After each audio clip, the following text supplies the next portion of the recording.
কোথায় থাকেন? আমি সাউথ অ্যাপোলোতে আছি, ফরেন্সিকে আছি। আচ্ছা আচ্ছা, খুবই ভালো। আচ্ছা, আপনি দোয়া দোয়া করেন। করবেন, একটু বলবেন সবাইকে।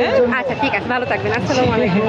আমরা কথা বলতেন যাতে ভোট আমরা পাই সেই দিক চিন্তা ভাবনা করিয়া আল্লাহর দিকে চাই মহিমাকে ভোট দিন।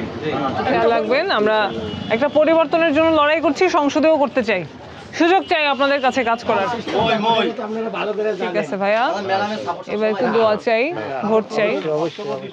ভোটটা দিব এবার ইনশাআল্লাহ 25টা ভোট আমার। ঠিক আছে ঠিক আছে, থ্যাংক ইউ। মহিমার্কা ভাই কি বলবেন সবাইকে? মহিমাকে ভোট চাই, আচ্ছা, দোয়া চাই, ভালো আছেন?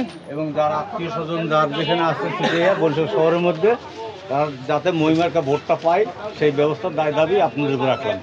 আমাদের ভোটারদের কোনো বাড়তি কথা বলে উৎসাহিত করতে হচ্ছে না, কারণ আমরা যে আজকে এলাকায় প্রচার করছি এটা হচ্ছে শ্রমজীবী এলাকা।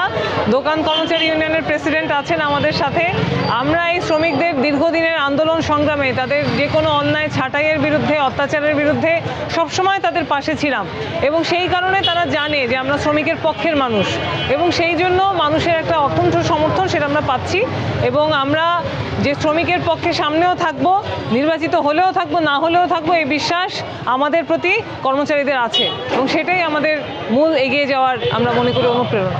আমাদের বিভিন্ন জায়গায় অফিস করতে বাধা দেওয়া হচ্ছে, আবার এক ধরনের নারী বিদ্বেষী কর্মকাণ্ড, সেটা আপনারা দেখছেন যে বিভিন্ন প্রোগ্রাম থেকে শুরু করে সারা জায়গাতেই নারী বিদ্বেষী প্রোপাগান্ডা ছড়ানো হচ্ছে। আমরা বলতে চাই যে নারী প্রার্থী হিসেবে আমরা জনগণের কাছে গ্রহণযোগ্যতা অর্জন করেছি, কিন্তু রাজনৈতিক কারণে নানাভাবে আমাদেরকে বাধাগ্রস্ত করা হচ্ছে বলে আমরা মনে করি। আজকে আমরা এই 8 নম্বর ওয়ার্ড এবং চকবাজার এলাকায় প্রচারণা করব।